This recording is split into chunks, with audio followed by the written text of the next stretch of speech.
ఈరోజు వరదానము. శ్రేష్ఠ భాగ్యం యొక్క స్మృతి ద్వారా తమ సమర్థ స్వరూపంలో ఉండే సూర్యవంశ పదవికి అధికారి భవ. సారాంశము: ఎవరైతే తమ శ్రేష్ఠ పదవిని స్మృతిలో ఉంచుకుంటారో వారు సమర్థ స్వరూపంలో ఉంటారు.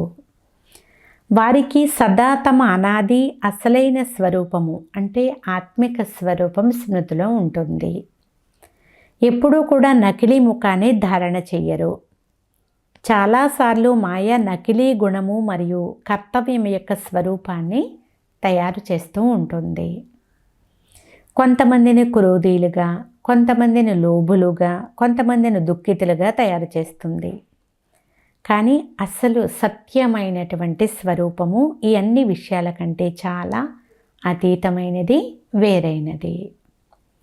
ఏ పిల్లలైతే తమ అసలు స్వరూపంలో స్థితమై ఉంటారో వారు సూర్యవంశ పదవికి అధికారులుగా అవుతారు.